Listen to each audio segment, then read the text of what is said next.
Saudar a amada igreja com a graça e a paz do Senhor Jesus. Louvar o nome do Senhor, que é bom, fiel e maravilhoso, por todas as suas bênçãos e dádivas. Como já fomos muito abençoados aqui nesta manhã, por tudo que já aconteceu, que o Senhor continue a derramar sua graça e bênção na nossa vida. E enquanto o irmão Bruno cantava este hino aqui, pensava neste amor de Deus maravilhoso para conosco, que foi trazido quinta-feira última também pelo pastor Jamarque, do quanto nós somos amados por Deus de maneira abundante e merecida e maneira provada. Foi o texto de quinta-feira refletido, o fato de nós termos amado por Deus. Eu me lembrava agora de uma pregação que eu ouvi um dia de um homem que estava noivo e ele começou a sentir algumas dificuldades na sua visão e ele foi ao médico e o médico detectou que em pouco tempo ele ficaria cego completamente. E quando ele volta para conversar com a sua noiva, ela disse: olha, eu não aguento casar com um homem cego. Então eu estou terminando com você o nosso noivado. Então ela não tinha um amor suficiente, vamos assim dizer, para seguir aquele noivado e seguir aquele casamento. Mas com o nosso Deus não é assim.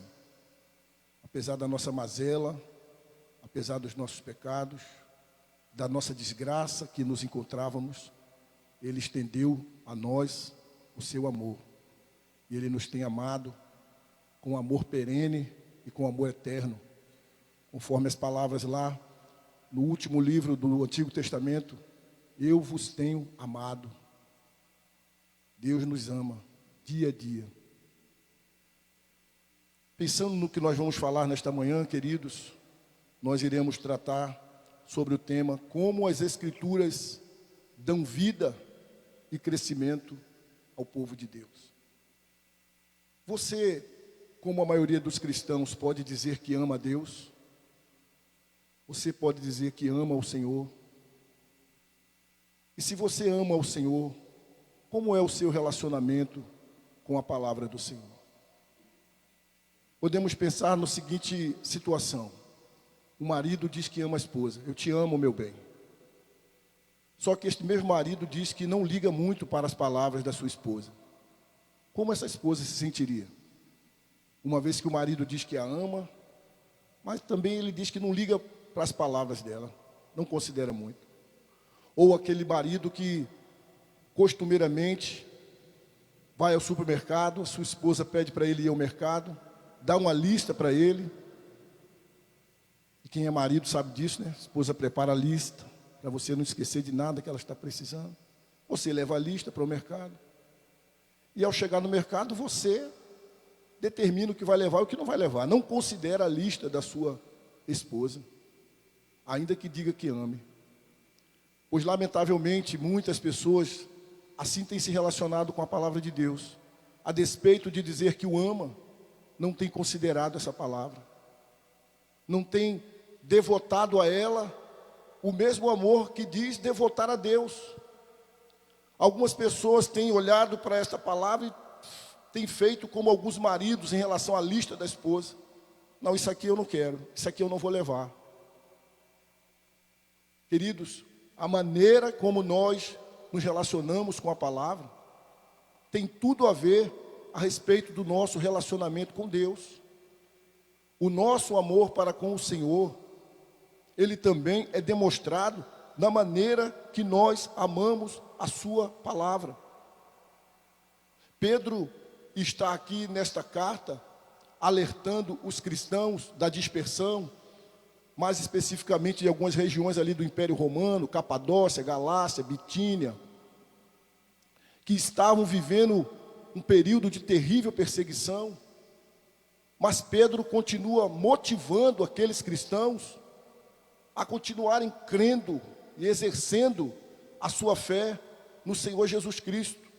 Versículo 6 do capítulo 1 desta epístola diz assim: nisto exultais, embora no presente, por breve tempo, se necessário, sejais contristados por várias provações, os peregrinos, os servos de Deus, vivendo debaixo de terrível perseguição, mas Pedro, como um pastor responsável e em amor para com as suas ovelhas, traz essa carta para motivá-los a despeito das perseguições ou das tribulações, continuar crendo em Jesus. E no primeiro capítulo, do versículo 3 até o 12, Pedro exalta a obra da salvação na vida do povo de Deus. Deus exalta esta obra preciosa da salvação. Depois do versículo 13 até o 16, ainda do capítulo 1, Pedro fala de algumas características desse salvo. Por exemplo, a santidade. Do versículo 17 ao 21, a reverência com que esse salvo deve viver. E do versículo 22 ao 25, o amor que esse salvo deve demonstrar. E ele termina a partir do 23 até o 25, falando a respeito desta palavra, desta semente, pela qual vem a regeneração do homem, sem a qual não há salvação, não há como haver salvação a parte da palavra de Deus. É por esta palavra que somos regenerados.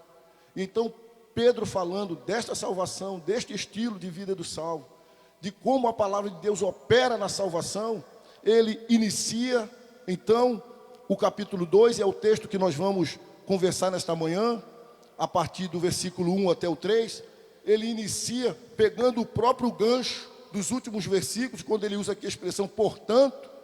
Então, ligando agora esses novos versículos do capítulo 2 aos versículos anteriores, ou seja, ele continua falando da importância da palavra de Deus, essa palavra que regenera, essa palavra através da qual, com a ação do Espírito Santo, traz a salvação. Mas Pedro agora continua falando a respeito do crescimento da salvação, do crescimento desse salvo, da vida que esse salvo precisa ter à luz dessa palavra. Então ele nasce dessa palavra, mas ele continua crescendo nesta salvação, uma vez que nós sabemos, irmãos, que a obra da justificação ela é pontual. Nós somos justificados, ponto. Um dia nós seremos glorificados, mas nós ainda estamos em um processo de santificação, um verdadeiro processo, como diz Pedro, como diz Paulo, de deixar as coisas velhas e de nos revestir do novo homem feito em Cristo Jesus. A obra da salvação, diz Paulo, nós já somos salvos e ainda estamos sendo salvos. Então há um processo de abandono de práticas da vida passada, um processo de avanço no processo de santidade. Então Pedro está trabalhando aqui agora, nesses próximos tópicos, nesses próximos versículos, esse crescimento que não vem desassociado da palavra, separado da palavra. Quero ler para você os 3 primeiros versículos, que são os versículos que nós vamos trabalhar nessa manhã. Capítulo 2, primeira carta do apóstolo Pedro. Capítulo 2, primeira carta do apóstolo Pedro. Ele começa dizendo: despojando-vos, portanto, de toda maldade e dolo, de hipocrisias e invejas, e de toda sorte de maledicências, desejai ardentemente, como crianças recém-nascidas, o genuíno leite espiritual, para que por ele vos seja dado crescimento para a salvação, se é que já tendes a experiência de que o Senhor é bondoso. Pai, que o Teu Espírito lance luz no nosso coração, para que esta palavra possa entrar, criar raízes e dar frutos. Ilumina a minha mente, me concede no Espírito Santo poder e graça para pregar e para receber, e que o Teu povo também receba, pela obra do Espírito Santo, Pai, em nome de Jesus, a Tua palavra.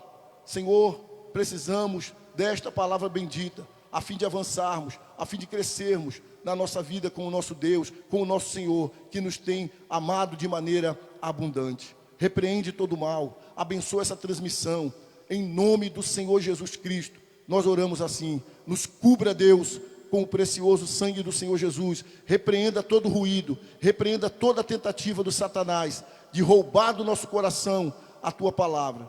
Nós oramos assim, em nome de Jesus. Eu quero, irmão, pedir licença a você para pegar a ordem inversa do texto. Eu vou começar do 3 para o 1. Diz assim o versículo número 3: se é que já tendes a experiência de que o Senhor é bondoso. Se você já experimentou que Deus é bom. E Pedro está pegando aqui a realidade do Salmo 34, versículo 8, quando o salmista Davi diz: provai e vede que o Senhor é bom. Se você já experimentou a bondade de Deus pela salvação. E a ideia aqui do texto não é um se de dúvida. A ideia do texto é: já que você experimentou que o Senhor é bom, já que você já experimentou a bondade de Deus através da obra da salvação, já que você experimentou a salvação que vem desta palavra, que dá nova vida, que sustenta a vida, que muda a nossa vida. Então, a ideia de Pedro é justamente essa: tendo em vista que você já foi alcançado por essa bondade, tendo em vista que você já foi alcançado por esta salvação, a ideia é: continue então alimentando-se desta palavra, continue progredindo nessa vida de salvação através dessa palavra, continue crescendo por essa palavra, continue alimentando-se dessa palavra. Por isso eu quero pegar essa ordem inversa a partir do versículo 3,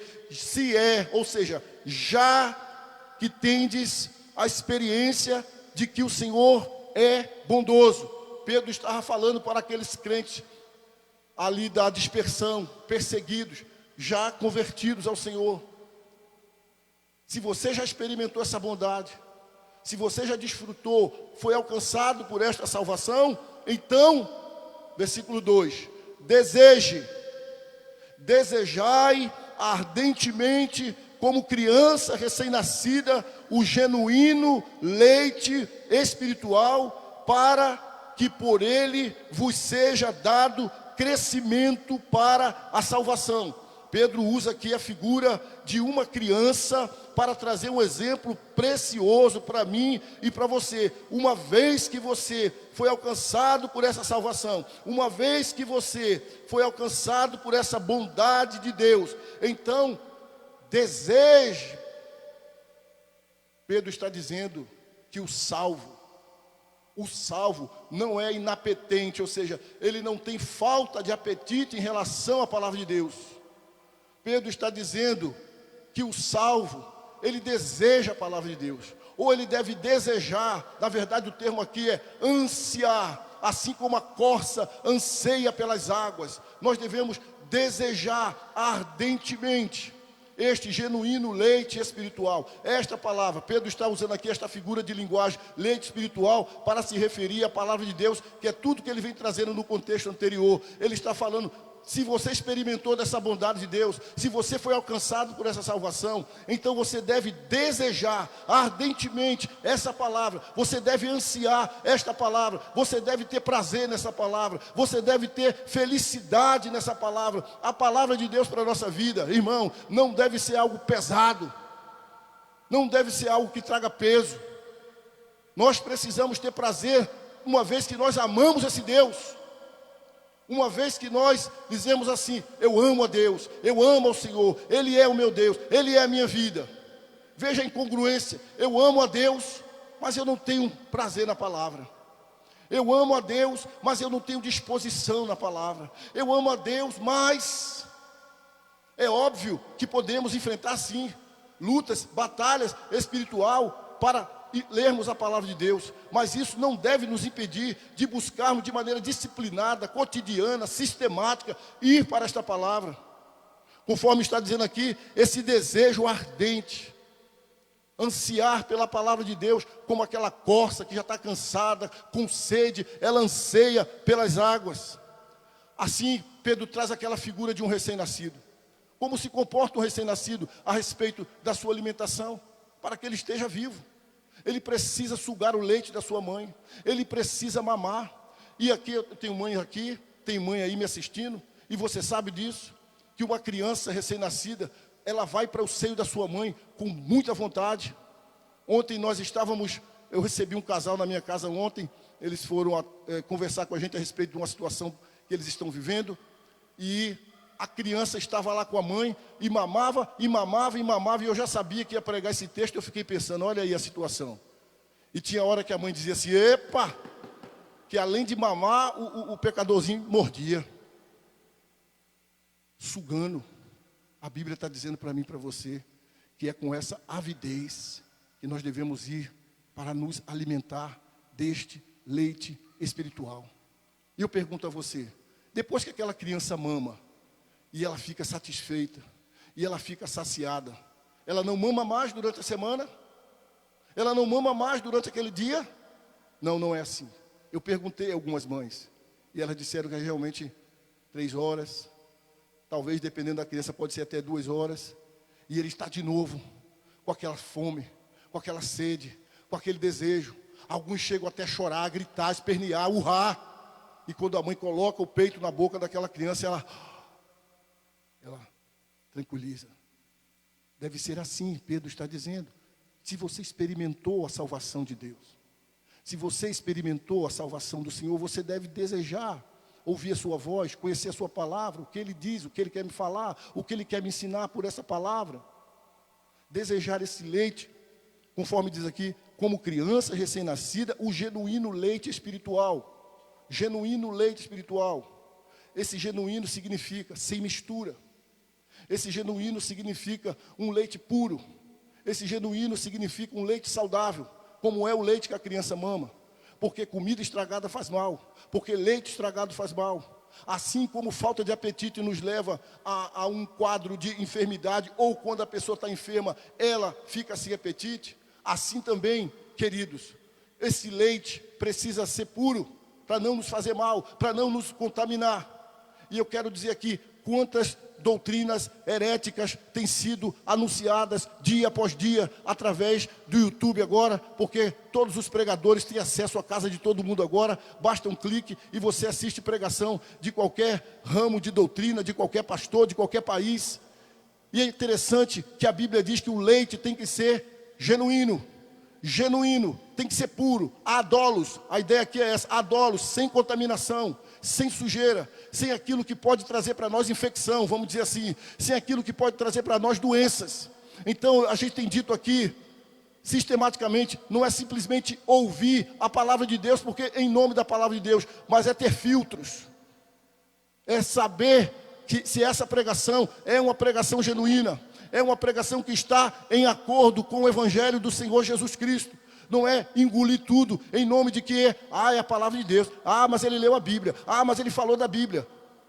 Mas é alimentar de uma pregação, por exemplo, saudável, de um leite sem mistura. Porque por mais saudável que seja uma criança, se ela começar a ingerir um leite contaminado, esta criança vai adoecer. E se eu e você começarmos também a ingerir heresias, nós vamos adoecer. E em nome de uma saúde espiritual, nós precisamos nos alimentar do genuíno leite espiritual, leite puro. Nós temos aqui na quarta igreja, irmãos, um zelo a partir da vida do pastor Jamarque, do seu pastoreio, com a palavra de Deus. Ontem eu falava com os jovens de como a nossa igreja, ela se preocupa com a palavra de Deus, tendo cuidado de qualquer programação que seja, tem que ter pelo menos alguns minutos onde a palavra de Deus ela é pregada, onde a palavra de Deus é exposta, onde a palavra de Deus é anunciada, porque nós cremos nesse poder transformador, regenerador, libertador da palavra de Deus. Então qualquer programação que tem na igreja, tem a pregação da palavra de Deus. E a nossa igreja, ela disponibiliza de alguns momentos da pregação da palavra de Deus. Por exemplo, nós temos os cultos públicos, obviamente agora online, e é um momento onde a palavra de Deus, ela é exposta para mim e para você. A palavra de Deus, ela é exposta. Nós recebemos a exposição da palavra de Deus nos cultos comunitários. Nós recebemos também o compartilhamento da palavra de Deus em nossos pequenos grupos. E agora estamos, com a graça de Deus, até mesmo participando através do aplicativo Zoom. Então nós temos a palavra de Deus exposta nos cultos comunitários. Nós temos a palavra de Deus compartilhada nos nossos pequenos grupos. E nós temos também a palavra de Deus degustada na nossa devoção pessoal, na nossa devocional. O nosso boletim sempre traz um cronograma para que você acompanhe a leitura da Bíblia, motivando você a se alimentada a Escritura, então você pode receber essa palavra no culto público, você pode receber essa palavra nas nossas células, e você deve receber essa palavra na sua casa, na sua devocional. Então são momentos que a nossa igreja propicia para que você, membro dessa igreja, tenha uma fé viva, tenha uma fé fincada na palavra de Deus, tenha uma fé coerente com a Escritura, tenha uma fé saudável com a Escritura. Então não é simplesmente ajuntar as pessoas, ler um versículo, falar qualquer coisa, mas o compromisso, como tinha Pedro, como tinha Paulo, como tinha o nosso maior exemplo de todos, que é o Senhor Jesus Cristo, de levar para as pessoas a palavra saudável, a palavra que alimenta, a palavra que não adoece, a palavra que não mata, mas a palavra que dá vida, a palavra que liberta, a palavra que salva.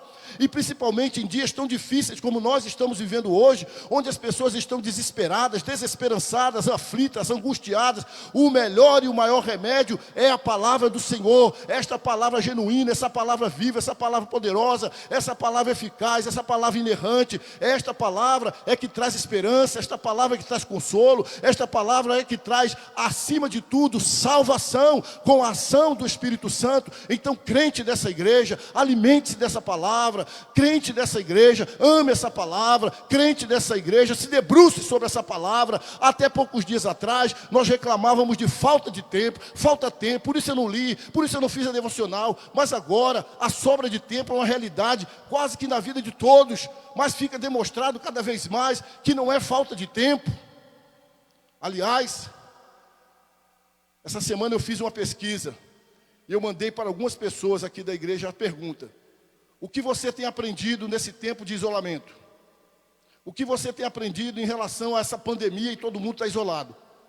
E algumas pessoas responderam umas respostas muito interessantes, das quais também eu tirei lições para a minha vida. E uma das respostas foi: eu aprendi que a nossa questão em relação à nossa devocional ou à nossa leitura de Escritura não tem nada a ver com o tempo, tem a ver com o coração. Ou seja, tem a ver com a nossa prioridade. E é verdade, irmãos, porque o dia é igual para todo mundo, todos nós temos 24 horas, e aquilo que é importante para você, você dedica tempo. Então, essa pandemia, ela está servindo também para colocar um monte de teses equivocadas no chão.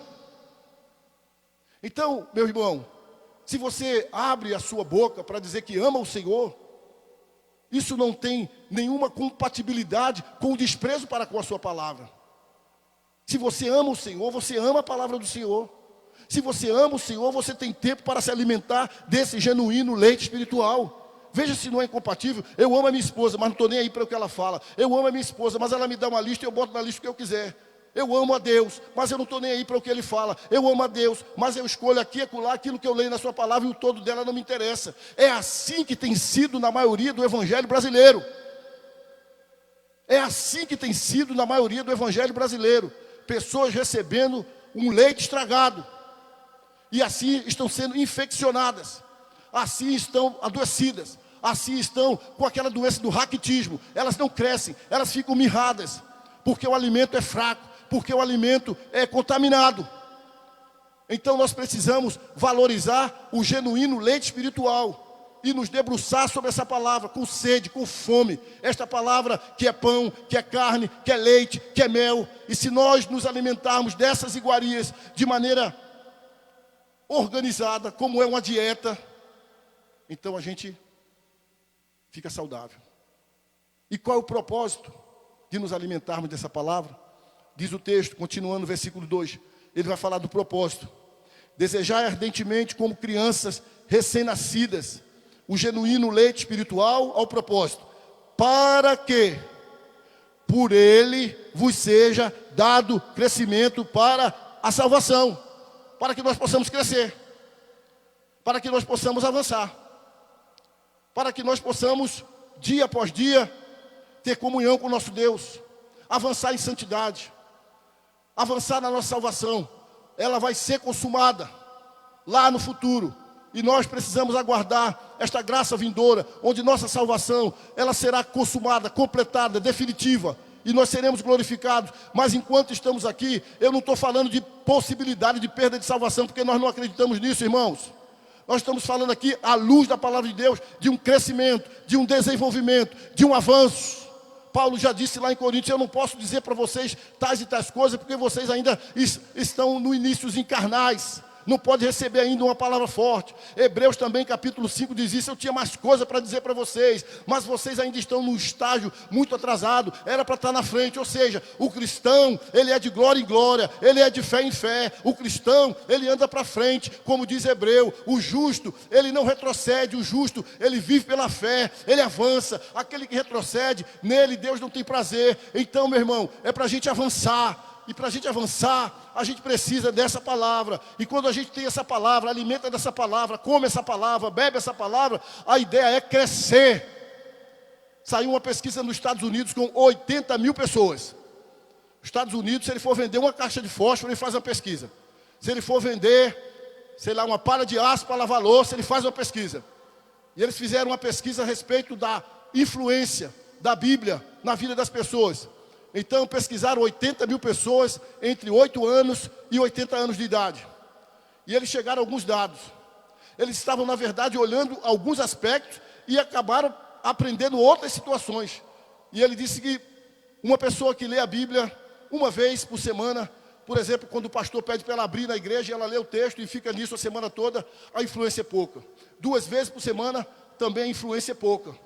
Mas eu quero chegar no ponto, eu vou avançar. Ele diz que quando essa pessoa lê a palavra de Deus 4 vezes por semana, coisas maravilhosas começam a acontecer na vida dessa pessoa. No aspecto dela lidar com a raiva, no aspecto dela lidar com frustrações, no aspecto dela lidar com medo. Como a palavra de Deus vai influenciando essa pessoa. E a pesquisa vai dizendo a porcentagem de coisas positivas e boas e edificantes que vai acontecendo na vida dessa pessoa. Tem situações lá que chegam a receber uma influência de 200%. Por exemplo, ele diz, pode olhar, a maioria das pessoas que se dizem fracas espiritualmente, elas estão absolutamente distantes da sua leitura. E quando uma pessoa começa a ler a Bíblia de 4 vezes por semana, ela tem um acréscimo de ganho espiritual, por assim dizer, na sua vida, de 60%. A sua vida melhora, no mínimo 60%. E daí a explicação de muitas pessoas se sentirem fracas, abatidas, desanimadas. Por quê? Porque apesar de dizer que ama a Deus, às vezes não pega na Bíblia 4 vezes por semana. E a ideia não é pegar 4 vezes por semana, irmãos. Isso é um dado da pesquisa que ele disse. 4 vezes na semana acontece isso. A ideia é pegar na Bíblia, meu irmão, todo dia. E lê-la todo dia. Voltando à figura da criança. Quantas vezes a criança mama por dia? 3, 4, 5, 6. Ele mama, fica saciado, passa, volta, mama de novo, fica saciado. Então a ideia é essa. Nós precisamos nos alimentar dessa palavra cotidianamente e sistematicamente. E ela traz benefício. E é verdade que a pesquisa só está corroborando com aquilo que já diz a Escritura. Não é uma novidade para nós crentes, os benefícios que a Escritura traz. Na verdade, a pesquisa só está corroborando o que já diz a própria Bíblia. Ela é a lei perfeita, ela nos restaura. Ela é o preceito do Senhor, ela alegra o nosso coração. Ela ilumina os nossos olhos, ela nos dá sabedoria, ela nos ensina a amar, ela nos ensina a perdoar, ela nos ensina a orar. Então os benefícios são infinitos. E é sobre esta palavra que nós precisamos nos debruçar. Para quê? Para que haja crescimento na nossa vida espiritual. Para que haja crescimento na nossa salvação. Interrogação. Como está a sua vida em relação à palavra de Deus? Como está a sua vida em relação à palavra de Deus? Sua leitura, sua meditação, o seu debruçar sobre a Escritura. Ah, pastor, mas tem livro que eu não entendo, tem coisa que... E na escola e na faculdade, tu entende tudo? Na escola e na faculdade tem matérias também que são mais complicadas da gente entender, tem outras que são mais fáceis, tem gente que tem mais facilidade com uma e mais dificuldade com outra, e nem por isso ela diz, não vou estudar essa matéria não. Eu não vou estudar essa matéria não. Tem que estudar, porque se ela não estudar, no final do ano ela é reprovada. E a Escritura Sagrada é a Escritura Sagrada de Gênesis e Apocalipse. Genealogia é da parte de Deus. Eu estava em casa esse dia e minha filha perguntava, pai, a genealogia, eu acho a genealogia, eu disse, minha filha, a genealogia está aí porque ela é uma bênção de Deus, ela tem propósito de Deus, e ela fala da parte de Deus para nós, e também dentro da genealogia pode Deus falar conosco. Eu chego aqui na igreja, na terça-noite, e o pastor Jean-Marc prega em cima de Jabez, 1 Crônicas 4:9, só tem genealogia ali, genealogia, e dentro daquela genealogia aparece essa história maravilhosa da vida de Jabez. Na genealogia de Neemias, capítulo 3, tem uma história maravilhosa. Então, toda a escritura, de Gênesis a Apocalipse, é a palavra de Deus, e nós precisamos dela. Nada disso de você ficar pulando as páginas. Nada disso. Ficar pulando as páginas. Chegou num texto complicado, pula. Chegou no outro texto complicado, pula. Você está agindo igual o marido que vai para o mercado, a mulher manda a lista, ele diz, não, isso aqui está muito caro, não, isso aqui eu não vou levar não, isso aqui é besteira, não, isso aqui... Aí chega lá com a lista metade, e diz, mulher, eu te amo, mas eu só trouxe a metade. E tem crente que age assim com a palavra de Deus. Não, Deus, não, eu te amo, mas Levítico não, Deus, Levítico não. Mata bicho, toma bicho, tira bicho, bota pele, tira pele, e tem sangue. Não, Deus, não. É assim? A Bíblia, ela precisa ser lida toda. De Gênesis, Apocalipse, todo dia. E você verá os benefícios na sua vida, na sua santificação, na sua vida de crente, na sua vida de servo do Senhor Jesus, o crescimento e a vida de Deus que você vai receber a partir desse momento que você se envolve, se relaciona com a palavra de Deus. Como fazer isso? O texto responde para mim e para você. Versículo 1. Despojando-vos, portanto, de toda maldade. Ou seja, há que se ter uma preparação para se encher da palavra de Deus, para se alimentar da palavra de Deus. Há que se ter uma alimentação.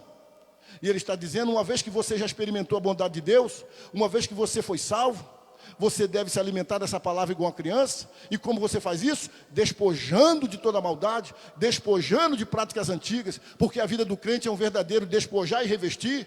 É tirar aquelas coisas do passado, toda vez vai tirando aquela roupa suja, aquelas ideias velhas, e vai se revestindo do novo homem, feito em Cristo Jesus. E a ideia desta palavra é justamente essa, é como você tirar uma roupa suja e jogar lá no tanque, jogar lá no cesto de roupa, sai roupa suja, e se revestir de uma roupa limpa, nova. E ele está dizendo aqui que para você se alimentar dessa palavra, você precisa então se despojar de quê? Da maldade. Ele está dizendo que a maldade, ela não tem ligação com a palavra de Deus, ela não combina com a palavra de Deus. A maldade não pode estar incrustada no coração do crente, no coração do salvo, no coração do servo. Você já pode ter sido uma pessoa perversa, uma pessoa maligna, uma pessoa terrível, um assassino. Você pode ter sido o que foi no passado, mas uma vez que você foi salvo, a maldade, o desejar o mal, a crueldade, a perversidade em relação ao outro, não pode estar presente no coração do crente, porque isso é incongruente. Maldade e crente são coisas incongruentes. Não pode. E ele está dizendo, se dispa da maldade. A exemplo do agricultor que vai semear, o que ele faz lá na terra? Ele não pega a terra de qualquer jeito e joga semente. Não, ele limpa a terra. Ele tira a sujeira, as pedras, aquilo que não presta. E ele prepara aquela terra e então ele joga a semente. A ideia é essa, tire a maldade, tire o dolo. O que é o dolo? O dolo é uma má fé para com o outro. O dolo é aquele desejo de fazer o mal ao outro sem ser percebido, sem ser notado. É a armadilha, é a estratégia, é por trás. Na frente, sou amigo, mas por trás eu estou tramando, eu estou puxando o tapete, sem querer ser percebido. Na maldade, a pessoa não tem nem problema de ser percebida, mas na questão do dolo, ela faz o mal, mas ela quer parecer boa. Arapuca. Não cabe isso no coração do crente. O crente tem que ser sincero. O crente tem que ser transparente, o crente tem que ser do bem, o crente não pode viver de má fé, o crente não pode viver com más intenções. Alguém já disse que de má intenção, inferno, de boa intenção o inferno está cheio, e a gente nem pode viver nessa situação. Uma boa intenção às vezes sem um bom propósito, e pior ainda uma má intenção, uma má fé. Então ele está dizendo, tire essa roupa da maldade, tire essa roupa do dolo, tire também a roupa da hipocrisia. Não seja hipócrita. Não seja fariseu, não use máscara, não tenha duas caras. Seja quem você for, onde você estiver. Seja a mesma pessoa, na igreja, em casa, no trabalho, na rua, no lazer. A gente vive numa sociedade marcada pela hipocrisia. Porque quando você toca em determinados assuntos, por exemplo, numa entrevista, numa rede nacional, muitos dão uma determinada opinião, mas a opinião daquele não é aquela opinião. Ele está dando aquela opinião para parecer politicamente correto. E esse não pode existir na vida do crente. O crente não tem compromisso de ser politicamente correto. O crente tem compromisso de ser biblicamente fiel. E muitas vezes, em nome de ser biblicamente fiel, vamos perder amizade, vamos perder negócio, vamos perder dinheiro, mas o importante é viver como você é na igreja, em casa, na rua, no trabalho, no lazer, e não usar máscaras. Hipocrisia, fora. Maldade, fora. Dolo, fora. Espírito camaleônico, que se adapta à cor do ambiente, fora. Espírito camaleônico, não sei como é que tu vai interpretar isso aí, vice. Fica na paz. Então, vamos lá. Hipocrisia, inveja. Inveja. A inveja começa assim. A pessoa nunca é satisfeita com o que ela tem. E ela sempre deseja o que o outro tem. Sempre ela acha que o que o outro tem é melhor. Então ela quer o que o outro tem. Em algumas outras situações ela quer tomar o lugar do outro. E ela não consegue olhar para o que ela tem e ter aquela situação de contentamento, como Paulo diz em Filipenses 4. Graças a Deus. Graças a Deus. Não é aquele contentamento que é proibido você avançar, de buscar uma condição melhor. Não. Mas é aquele contentamento de dizer, graças a Deus. Se Deus me abençoar com alguma coisa a mais, glória a Deus. Mas o que eu tenho, graças a Deus. Mas não, é aquela inveja. De olhar para a casa do outro. De olhar para o carro do outro. De olhar para o trabalho do outro. De olhar para a família do outro e invejar. E Pedro está dizendo, não, tire isso do seu coração. Paulo diz lá em Gálatas 5, inveja é obra da carne. Tire isso do seu coração, tire a maldade, tire o dolo, tire a hipocrisia, tire a inveja. E por último, tire a maledicência. De toda sorte de maledicência. Fofoca, difamação. Falar mal das outras pessoas, principalmente por trás, quando ela não está presente, é a ideia do texto. E como nós temos visto pessoas que se dizem crentes, usando a desgraçada maledicência. Como nós temos visto e ouvido crentes maledicentes. Irmão, escute bem aqui, ó. Olhe para mim, por favor. Não combina maledicência com salvação em Cristo Jesus. A maledicência, ela tem que ficar fora do nosso coração. A Bíblia diz que a boca fala do que o coração está cheio. Se você é maledicente, é porque o seu coração está cheio de maledicência. E essa maledicência tem que estar fora em nome de Jesus. Para que o seu coração possa estar abrigando, acolhendo a palavra de Deus. E a palavra de Deus frutificar na sua vida. Fora a maledicência. Paulo diz que nós não podemos usar palavras torpes, Efésios 4, 29, mas nós devemos usar palavras que edificam. Não é palavra que mata, não é palavra que fere, não é palavra que humilha, mas palavra que edifica, que consola, que conforta, que ajuda a pessoa. Por favor, se você puder, leve a sua Bíblia para Mateus 12. Leve a sua Bíblia para Mateus 12, versículos, eu vou ler tudo, viu? A partir do 33. Mateus 12, a partir do 33. Por favor.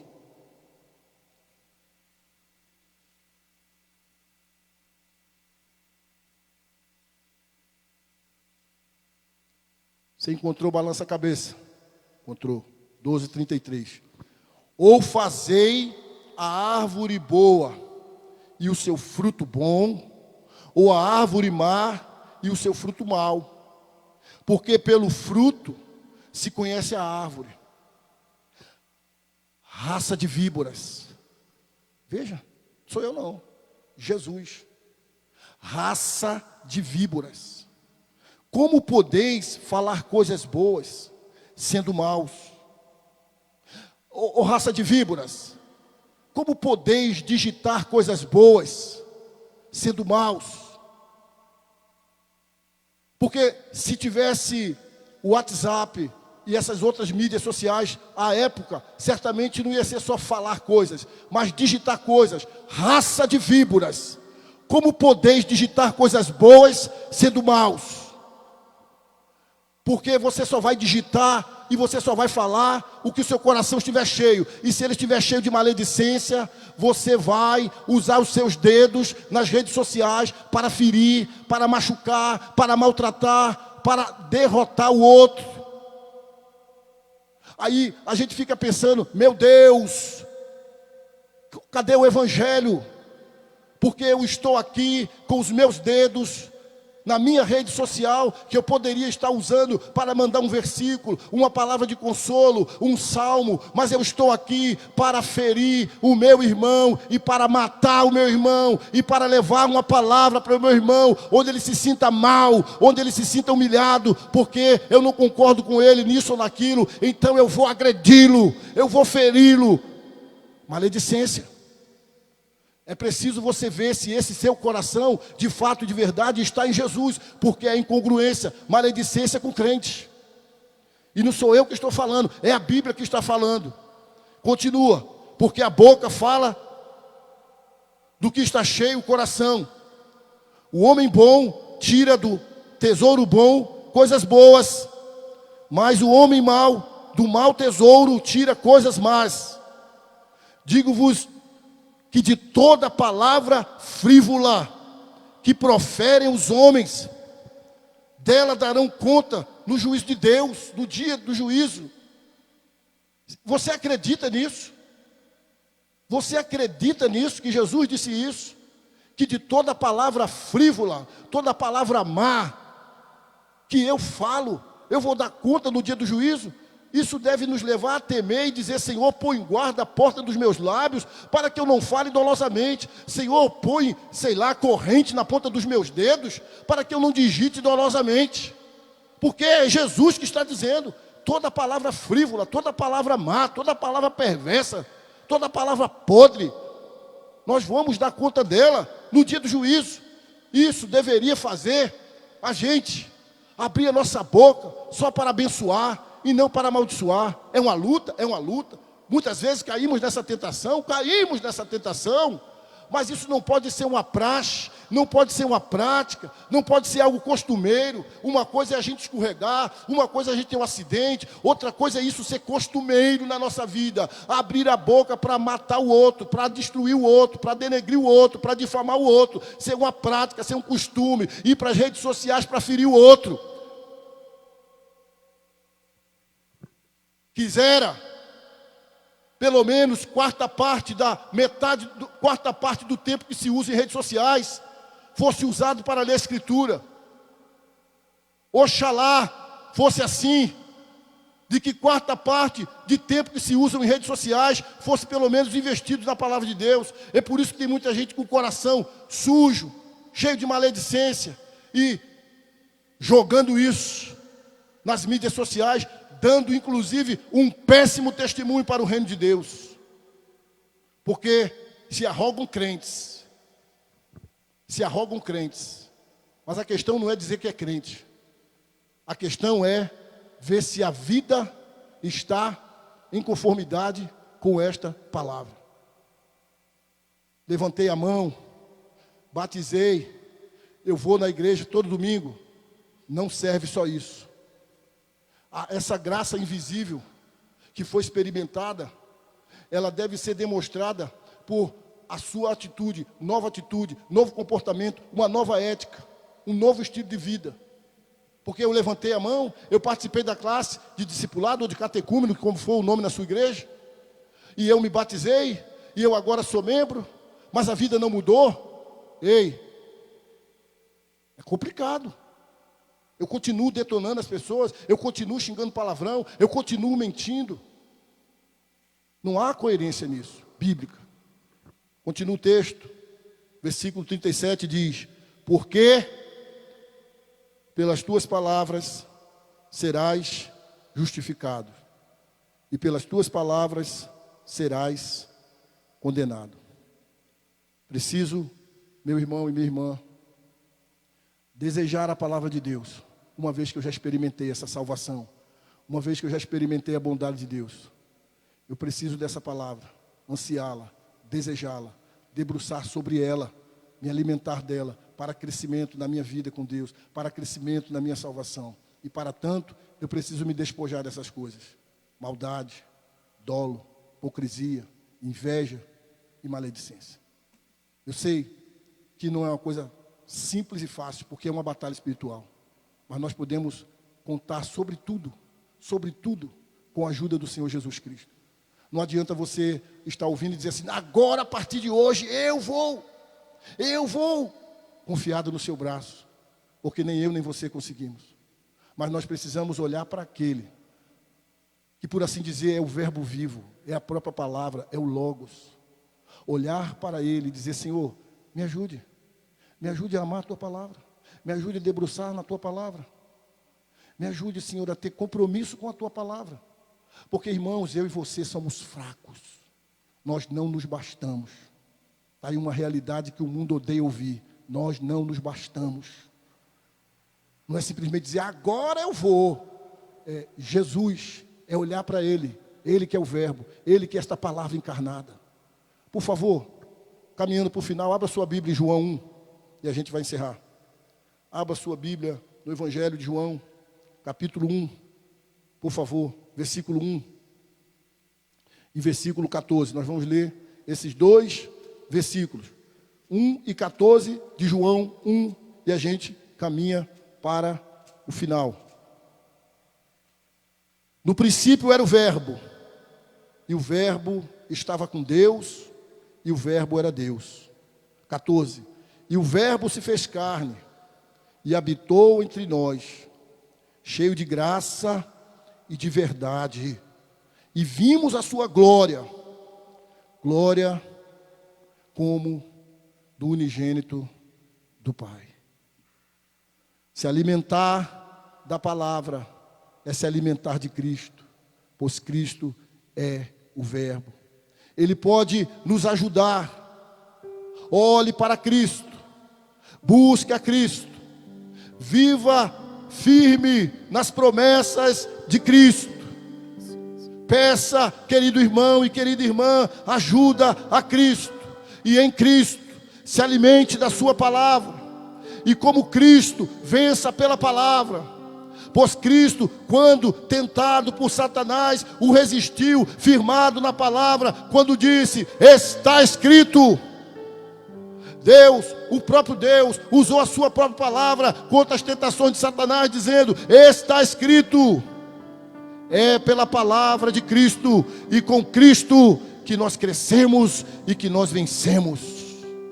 E em Cristo, meu irmão, nós somos mais do que vencedores. Em Cristo, sigamos nos debruçando sobre a sua palavra, nos alimentando da sua palavra e vivendo para a glória de Deus. Que Deus abençoe a sua vida, que Deus abençoe a minha vida, e que possamos seguir firmes nas promessas do nosso Salvador. Aleluia. Vamos louvar o Senhor com um cântico, com o hino número 177. Em seguida nós voltaremos com a oração. Faça desse cântico uma oração